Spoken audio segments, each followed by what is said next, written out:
আবহাওয়ার খবর আপনাদের জানাবো। একেবারে মেঘাচ্ছন্ন আকাশ। কলকাতা পার্শ্ববর্তী অংশে দক্ষিণবঙ্গের একাধিক জেলাতেও বৃষ্টি চলছে। বঙ্গোপসাগরে নিম্নচাপ আরও ঘনীভূত। দিনভর নিম্নচাপের প্রভাবে বৃষ্টি চলবে।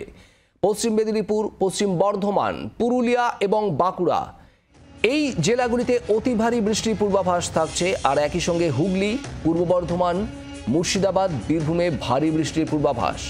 কলকাতা, হাওড়া, ২৪ পরগনা, ঝাড়গ্রাম এবং নদিয়ায় মাঝারি থেকে ভারী বৃষ্টি চলবে বিভিন্ন জায়গায়।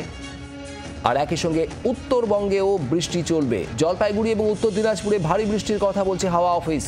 উত্তরবঙ্গের বাকি অন্যান্য জেলাগুলোতে মাঝারি মাত্রায় বৃষ্টি হবে।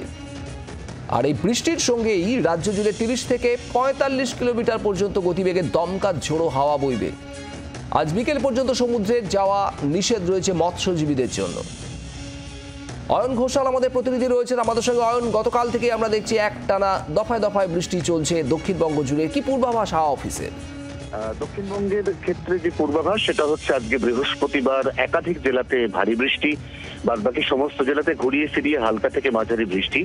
আগামীকাল শুক্রবার থেকে পরবর্তী ৩ দিন অর্থাৎ শুক্র, শনি, রবি বৃষ্টিপাতের পরিমাণ অনেকটাই কমে আসবে। সোমবার থেকে আবারও দক্ষিণবঙ্গের একাধিক জেলাতে ভারী বর্ষণের পূর্বাভাস আছে।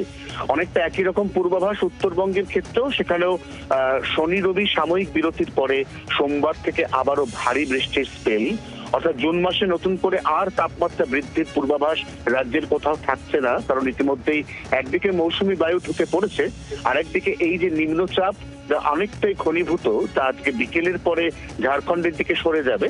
ফলে এই মুহূর্তের যে প্রবল বৃষ্টির পূর্বাভাস সেটা বিকেলের পর থেকে আর কার্যকরী থাকবে না, এমনটাই পূর্বাভাস আলিপুর আবহাওয়া দপ্তরের। শুভদীপ। ধন্যবাদ অয়ন।